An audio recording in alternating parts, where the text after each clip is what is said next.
വല്ല തെറ്റുണ്ടെങ്കിൽ ചെവിക്ക് പിടിച്ച് പറഞ്ഞൊരു അധികാരമുള്ള ആളുകളോട് ഉണ്ട് ധൈര്യമായിട്ട്. അതുകൊണ്ട് തന്നെ പറയുന്നത് ആ ധൈര്യത്തിൽ തന്നെ ഈ വിഷയം ഇവിടെ തിരഞ്ഞെടുത്തത്.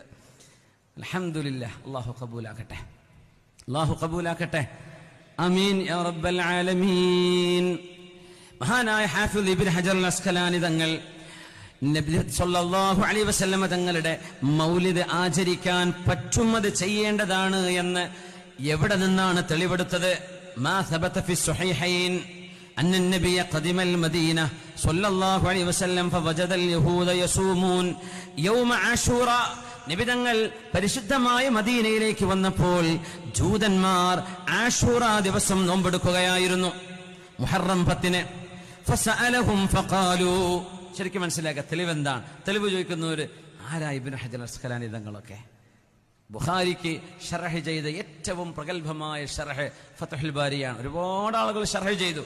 ഏറ്റവും പ്രാമാണികമായ സ്വഹീഹുൽ ബുഖാരിയുടെ ഏറ്റവും പ്രാമാണികമായ വിവരണം നൽകുന്നത് മഹാനായ ഇബ്നു ഹജർ അസ്ഖലാനി തങ്ങളാണ്. അവര് പറയുന്നു, അല്ലാഹുവിന്റെ റസൂൽ മദീനയിലേക്ക് വന്നപ്പോൾ ജൂതന്മാർ നോമ്പെടുക്കുന്നത് കണ്ടു, മുഹറം 10.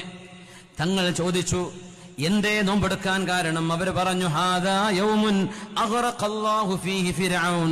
ഫിർഔനെ അല്ലാഹു മുക്കിക്കളഞ്ഞ ദിവസമാണിത്. വനജ്ജാ മൂസ, മൂസ നബി അല്ലാഹു രക്ഷപ്പെടുത്തിയ ദിവസമാണ്. ഫനഹ്നു നസൂമുഹു ശുക്രൻ ലില്ലാഹ്. അല്ലാഹുവിന് ശുക്റായിട്ട് ഞങ്ങൾ നോമ്പെടുക്കുകയാണ്.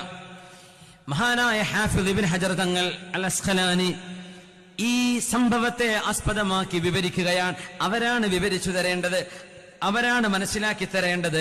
ഹദീസിന്റെ ബുഖാരിയുടെ പരിഭാഷ വീട്ടിൽ കൊണ്ടുപോയി വെച്ചിട്ട് നമുക്ക് നിയമം ഉണ്ടാക്കാൻ കഴിയില്ല. നമ്മൾ ആ മനസ്സിലാക്കുന്നതല്ല നിയമം. അത് ആലിമീങ്ങൾ പറയണം.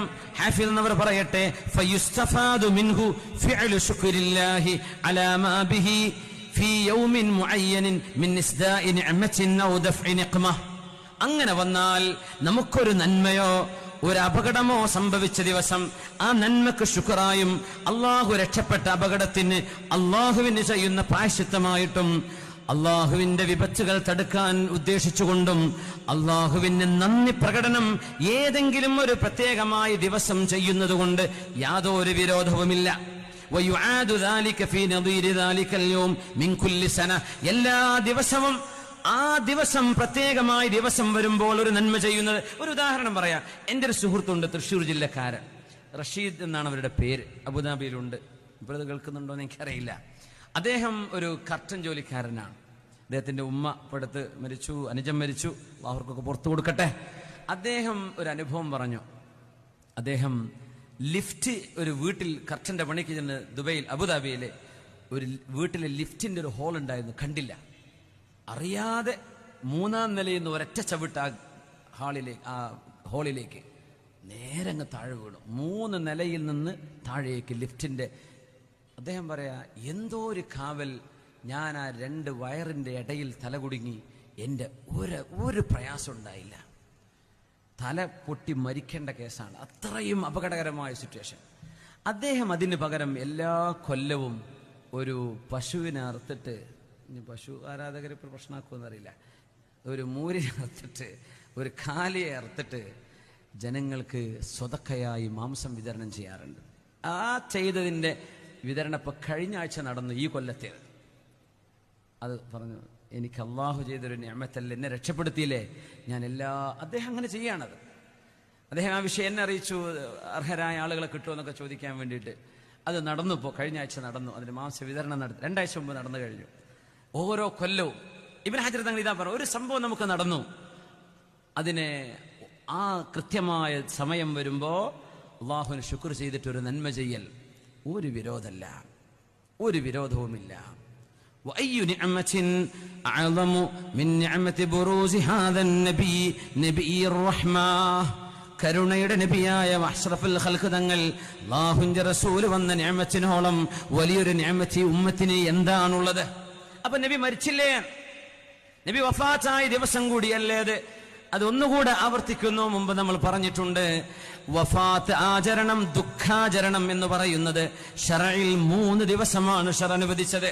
3 ദിവസമേ ദുഃഖിച്ചിരിക്കാൻ പാടുള്ളൂ. ഒരാൾ മരിച്ചു കഴിഞ്ഞാൽ ദുഃഖാചരണം, ദുഃഖങ്ങൾ ഒരുപക്ഷെ കൊല്ലങ്ങളോളം നീണ്ടുവരും. പക്ഷേ ദുഃഖാചരണം, ആളുകൾ വന്ന് ആശ്വസിപ്പിക്കുന്ന ആ പരിപാടി 3 ദിവസമാണ് മഅ്സം. അത് കഴിഞ്ഞാൽ മഅ്സമില്ല. പക്ഷേ സന്തോഷത്തിന് അതിരുകൾ അല്ലാഹു വെച്ചില്ല. അതുകൊണ്ട് നബി തങ്ങളുടെ ജന്മദിനമാണ് നമ്മൾ ആഘോഷിക്കുന്നത്. അപ്പൊ മഹാന്മാരുടെ ഒക്കെ വഫാത്താണല്ലോ ആചരിക്കുക. നബി തങ്ങളുടെ ജന്മം മുബാറക്കായ ജന്മമാണ്. ഒരു മഹാനാവുന്നത് നമ്മൾ അറിയുന്നത് അവരുടെ ജീവിതം കഴിയുമ്പോഴാണ്. അവരുടെ ജീവിതത്തിലെ നന്മ ചെയ്തവർ വഫാത്താകുമ്പോഴാണ് ഒരു മഹാനെ നമ്മൾ മഹാനായി മനസ്സിലാക്കുന്നത്. അതുകൊണ്ട് നമ്മുടെ ആചരണം അവരുടെ വഫാത്താണ്.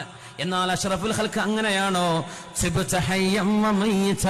നബിയെ ജീവിച്ചിരിക്കുമ്പോഴും മരിച്ചിരിക്കുമ്പോഴും അങ്ങ് തൊയ്യിബല്ലയോ നബിയെ എന്ന് ഹബീബിനെ ചുംബിച്ചിട്ട് സുദീഖതങ്ങൾ പറഞ്ഞ വാക്കതാണ്. ഹബീബിന്റെ ജന്മം തന്നെ പുണ്യമല്ലേ? വഫാത്തും ജീവിതവും എല്ലാം അല്ലാഹു ഈ ഉമ്മത്തിന് നൽകിയ അനുഗ്രഹമല്ലേ? എല്ലാറ്റിലും അനുഗ്രഹമുണ്ടല്ലോ, എല്ലാറ്റിലും അനുഗ്രഹമുണ്ട്. ഹയാതി ഖൈറുൽ ലക്കും വവഫാതി വമമാതി ഖൈറുൽ ലക്കും. അതുകൊണ്ട് ഇമാം ബൈഹഖി തങ്ങൾ നമ്മുടെ മദ്ഹബിലെ ഇമാം ഷാഫിഈ തങ്ങളെ സംബന്ധിച്ച് ഉദ്ധരിച്ചത് അൽ മുഹ്ദസാതു മിനൽ ഉമൂരി ദർബാനി, നബി തങ്ങളുടെ കാലത്തില്ലാത്തത്, സ്വഹാബിമാരുടെ കാലത്തില്ലാത്ത ബിദ്അത്ത് എന്ന് പറയുന്ന സംഗതി രണ്ടെണ്ണമുണ്ട്.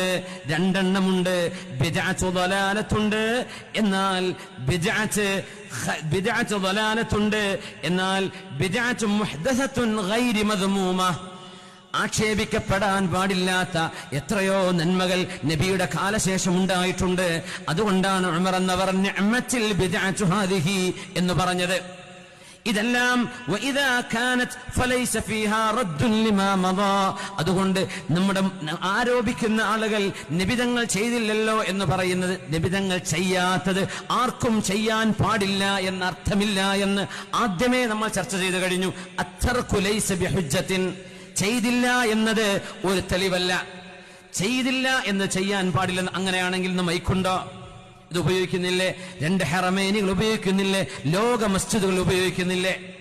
എന്തെല്ലാം സംവിധാനങ്ങൾ, എന്തെല്ലാം സംഗതികൾ, കോടിക്കണക്കിന് സംഭവങ്ങളില്ലേ തങ്ങളുടെ കാലത്തില്ലാത്തത്? നമ്മൾ ഉപയോഗിക്കുന്ന മൊബൈൽ ഫോൺ അടക്കം ഇതിന്റെ വിധി എന്താ? ജായിസ്. അൽ അസ്ലു അൽ ഹിൽ, ഹലാലാവലാണ് അസുല്, ഹറാമാവണം തെളിവ് വേണം. അസ്ലു അലൈക്കും മാ ഹറമ റബ്ബി, എന്റെ റബ്ബ് ഹറാമാക്കിയത് എന്താണെന്ന് ഞാൻ പറഞ്ഞു തരാം. എന്താണ് അതിന്റെ അർത്ഥം? ഹലാലാണ് അസുല്, അത് ഹറാമാണെങ്കിൽ തെളിവ് വേറെ വേണം. ഇത് ചെയ്യരുതെന്ന് ആരെങ്കിലും പറഞ്ഞോ? ഇമാം സുയൂത്തി റഹ്മത്തുള്ളാഹി അലൈഹി വഅമലുൽ മൗലിദി ലൈസ ഫീഹി മുഖാലഫത്തുൻ ലികിതാബിൻ വലാ സുന്നത്തിൻ. മൗലിദ് കഴിക്കുന്നതിൽ ഖുർആനിനോ സുന്നത്തിനോ വിരുദ്ധമായി ഒന്നുമില്ല. ആര്? ഖാതിമത്തുൽ ഹുഫാൽ ഇമാം സുയൂത്തി തങ്ങൾ. വലാ അസരിൻ വലാ ഇജ്മാഇൻ, പണ്ഡിതന്മാരുടെ ഏകാഭിപ്രായത്തിനോ സ്വഹാബത്തിന്റെ അസറിനോ നബിയുടെ സുന്നത്തിനോ അള്ളാന്റെ കിതാബിനോ വിരുദ്ധമായി ഒന്നും മൗലിദ് കഴിക്കുന്നതിലില്ല, നബിയുടെ ജനനം ആചരിക്കുന്നതിൽ ഇല്ല. ഫഹിയ ഗൈറു മദ്മൂമ, അത് ആക്ഷേപിക്കാൻ പാടില്ലാത്തതാണ്. ആര് പറഞ്ഞു? ജലാലുദ്ദീൻ സുയൂത്തി റഹ്മഹുല്ലാഹ്. കമാ ഫി ഇബാറത്തി ഷാഫിഈ, ഷാഫിഈ തങ്ങൾ അങ്ങനെയല്ലേ പറഞ്ഞത്? നബിയുടെ കാലത്തില്ലാത്തത് എല്ലാം ശിർക്കാണ്, കുഫറാണ്, ബിദ്അത്താണെന്ന് പറയല്ലേ. ഫഇന്ന ഇത്ആമ ത്വആം, ഭക്ഷണം കൊടുക്കുന്നത്, അതിൽ അൽ ഖാലി അൻ ഇഖ്തിറാഫിൽ ആഥാമി, തെറ്റുകളില്ലാതെ ഭക്ഷണം കൊടുക്കുക. കള്ള് വിളമ്പി അത് ഹറാമാണ്, ചെയ്യാൻ പാടില്ല. പാവപ്പെട്ടവർക്കും വിശക്കുന്നവർക്കും കൂട്ടുകാർക്കും നാട്ടുകാർക്കും ഭക്ഷണം വിളമ്പിക്കൊടുത്താൽ എന്തു കുഴപ്പം? ഫഹുവ ഇദൻ മിനൽ ബിദഇൽ മൻദൂബ, അത് സുന്നത്തായ ബിദ്അത്താണ്. കമാ അബ്ബറ ബിഹി അൻഹു ബിദാലിക സുൽത്താനുൽ ഉലമാഇ അൽ ഇസ്സ് ഇബ്നു അബ്ദുസ്സലാം. സുൽത്താനുൽ ഉലമ ഇസ്സ് ഇബ്നു അബ്ദുസ്സലാം തങ്ങൾ പറഞ്ഞ പോലെ ഇത് സുന്നത്തായ ബിദ്അത്താണ്. അതാണ് ഇമാം ഷാഫിഈ തങ്ങളുടെ അഭിപ്രായമെന്ന് മഹാനായ ഇമാം സുയൂത്തി റഹ്മത്തുള്ളാഹി അലൈഹി. ഇനി ആക്ഷേപിക്കേണ്ടവരെ സുയൂത്തി ഇമാമിനെയാണ് ആക്ഷേപിക്കേണ്ടത്, നമ്മളല്ല. ആ ഇമാമിനെ വല്ലാൻ മാത്രം ആയിട്ടുണ്ടോ നിങ്ങൾ എന്നൊന്ന് കാണാൻ ആഗ്രഹമുണ്ട്. അത്രേ ഉള്ളൂ. നിങ്ങൾ ചെയ്യണ്ടേ? വേണ്ട. സുന്നത്തുകൾ നിർബന്ധമല്ലല്ലോ, ചെയ്യണ്ട. പക്ഷെ ചെയ്യുന്ന ആളുകൾ ഇത് ചെയ്യുമ്പോ ബിദ്അത്ത് തുടങ്ങി, കുഫർ തുടങ്ങി, ശിർക്ക് തുടങ്ങി, ഇത് പറയല്ലേ ദയവ് ചെയ്ത്. നിങ്ങൾ വീട്ടിൽ പോയിട്ടിരുന്നോ, കടന്നുറങ്ങിക്കോ, ഒന്നും മിണ്ട. നബിയെ പറ്റി ആർക്ക് പറഞ്ഞു കൊടുക്കണ്ട. റബീഉൽ അവ്വലിലും പറയില്ല, അല്ലാത്തപ്പോഴും പറയണ്ട, ഒന്നും ചെയ്യണ്ട. പക്ഷെ അത് ചെയ്യുന്നവരെ എതിർക്കരുത്, ഇത്രേ പറയാനുള്ളൂ. നിങ്ങൾ എതിർക്കണ്ട, അത്രേ ഉള്ളൂ. ആലിമീങ്ങൾക്ക് അഭിപ്രായ വ്യത്യാസങ്ങൾ ഒരുപാടുണ്ടാകാം. പക്ഷേ ഇത്തരം ആലിമീങ്ങളുടെ പ്രമാണങ്ങൾ ഉണ്ടായതിന്റെ പേരിലാണ് നമ്മളത് ചെയ്യുന്നത്. ഇമാം സുയൂത്തി തങ്ങൾ മഹാനായ അൽ ഹാഫിദ് ശംസുദ്ദീൻ ഇബ്നുൽ ജൗസി തങ്ങളിൽ നിന്ന് മഹാനവർ കിതാബ് എഴുതിയിട്ടുണ്ട്. അർഫു തഅരീഫ് ബിൽ മൗലിദി ശരീഫ്, ഇബ്നുൽ ജൗസിയുടെ കിതാബ്. ഇന്നഹു സഹ, അതിൽ മഹാനവറുകൾ പറയുന്നത് നബിയുടെ മൂച്ചാപ്പ അബൂ ലഹബ്. ആരാണ് അബൂ ലഹബ്? ഖുർആനിൽ സൂറത്ത് ഇറക്കിയില്ലയോ, തബ്ബത് യദാ അബീ ലഹബിൻ വതബ്, അബൂ ലഹബ് നശിച്ചു എന്ന് ഖുർആൻ എത്ര പറഞ്ഞു. അവൻ നരകത്തിലാണെന്ന് പറഞ്ഞു. ആ അബൂ ലഹബിന് നാളെ അദാബ്, നാളെ നരകത്തിന്റെ ശിക്ഷയിൽ എല്ലാ തിങ്കളാഴ്ചയും അല്ലാഹു ശിക്ഷയിൽ ഇളവ് നൽകുന്നുണ്ട്. അത് സ്വഹീഹായ ഹദീസാണ്. ലിയഅ്താഖിഹി സുവൈബ, സുവൈബ എന്ന അടിമ സ്ത്രീ, അള്ളാന്റെ റസൂല് ജനിച്ചു, നിങ്ങളുടെ അനുജൻ അബ്ദുള്ളക്ക് മുഹമ്മദ് എന്ന മോൻ ജനിച്ചു എന്ന സന്തോഷ വാർത്ത നബിയുടെ മൂച്ചാപ്പയും നബിയെ ഉപദ്രവിച്ച ആളുമായ അബൂലഹബിനോട് അബൂലഹബിന്റെ അടിമ സ്ത്രീയായിരുന്ന സുവൈബ ബീവി വന്ന് പറഞ്ഞപ്പോൾ അബൂലഹബ് സന്തോഷം കൊണ്ട് അവരെ സ്വതന്ത്രയാക്കി വിട്ടു. ആ സന്തോഷം പ്രകടിപ്പിച്ചതിന്റെ പേരിൽ കാഫിറായ അബൂലഹബ് ജൂസിയ ഫിന്നാരി ബിഫറഹിഹി ലൈലത മൗലിദിൻ നബി, അല്ലാഹുവിന്റെ റസൂൽ ജനിച്ച ആ രാത്രിയിൽ ആ പെണ്ണിനെ സ്വതന്ത്രയാക്കി സന്തോഷം കാണിച്ചതിന്റെ പേരിൽ നരകത്തിൽ എല്ലാ തിങ്കളാഴ്ചയും അല്ലാഹു അബൂലഹബിന് ശിക്ഷയിൽ ഇളവ് കൊടുക്കുന്നുണ്ടെങ്കിൽ ഫമാ ഹാലുൽ മുസ്ലിം അൽ മുവഹിദ് മിൻ ഉമ്മത്തി മുഹമ്മദിൻ, മുഹമ്മദ് നബിയുടെ ഉമ്മത്തിലെ മുസ്ലിമീങ്ങളുടെ അവസ്ഥ പിന്നെ എന്താണ്? കാഫിറിന് പോലും അബൂലഹബ് നരകത്തിലാണെന്ന ഖുർആനിന്റെ വ്യക്തമായ പ്രഖ്യാപനമാണ്. ഖുർആനിന്റെ നസ്സുൻ സ്വരീഹുൻ വാളിഹ്. എന്നിട്ട് പോലും നാളെ അല്ലാഹു നരക ശിക്ഷയിൽ നിന്ന് അബൂലഹബിന് എല്ലാ തിങ്കളാഴ്ചയും ഇളവ് കൊടുക്കുന്നുണ്ടെങ്കിൽ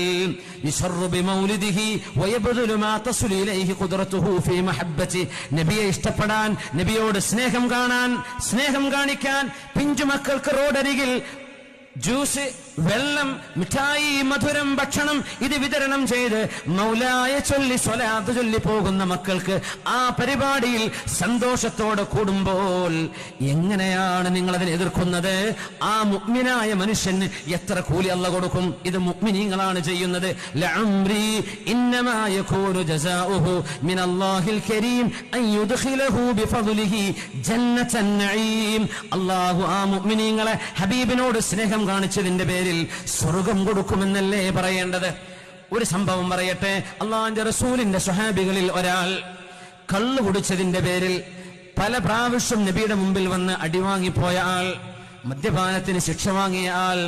അപ്പോഴാണ് മൂന്നാമത്തെ തവണ ശിക്ഷ വാങ്ങി പോകുമ്പോൾ സദസ്സിൽ നിന്ന് ഒരാൾ പറഞ്ഞു, ലഅനഹുല്ലാഹ് മാ അക്സറ മാ യുഅ്താ ബിഹി, അള്ളാഹു ശപിക്കട്ടെ ഈ മനുഷ്യനെ. എത്ര തവണയാണ് കള്ളുകുടിച്ച് നബിയുടെ മുമ്പിൽ കൊണ്ടുവരപ്പെടുന്നത്? നബി തങ്ങൾ 1ഉം 2ഉം തവണ ശിക്ഷിച്ചില്ലേ, വീണ്ടും കള്ളു കുടിക്കുകയോ? അള്ളാഹ് ശപിക്കട്ടെ എന്ന് പറഞ്ഞത് തെറ്റ് ചെയ്തതിന്റെ പേരിലാണ്. അള്ളാഹുവിന്റെ റസൂൽ എന്താണ് പറഞ്ഞത്? ഹദീസ് സ്വഹീഹായ ഹദീസാണിത്. തങ്ങൾ പറഞ്ഞു, ലാ തൽഅനൂ, ആ മനുഷ്യനെ നിങ്ങൾ ശപിക്കരുതേ. ഫഇന്നല്ലദീ അഅലമു, ഞാൻ അറിയുന്നത്, അന്നഹു യുഹിബ്ബുല്ലാഹ വറസൂലഹു, ഇയാൾ അല്ലാഹുവിനെയും അവന്റെ റസൂലിനെയും സ്നേഹിക്കുന്ന ആളാണ്. ആളുകളുടിയനാണ്, പക്ഷേ നബിയോടും അള്ളാഹിനോടും സ്നേഹമുണ്ട്. ആര് പറഞ്ഞു? മുഹമ്മദ് റസൂലുള്ളാഹ് സല്ലല്ലാഹു അലൈഹി വസല്ലം. അതുകൊണ്ട് ഹുബ്ബിന് അത്രയും പാപങ്ങൾക്കിടയിൽ പോലും ഹുബ്ബിന് സ്ഥാനമുണ്ടെങ്കിൽ മുഅ്മിനീങ്ങൾ ചെയ്യുന്ന ഈ നന്മക്ക് അല്ലാഹു സ്വർഗം കൊടുക്കുമെന്നാണ് എന്റെ പ്രതീക്ഷയെന്ന് മഹാനായ ഹാഫിദ് ശംസുദ്ദീൻ ഇബ്നുൽ ജൗസി റഹ്മത്തുള്ളാഹി അലൈഹി, മഹാനായ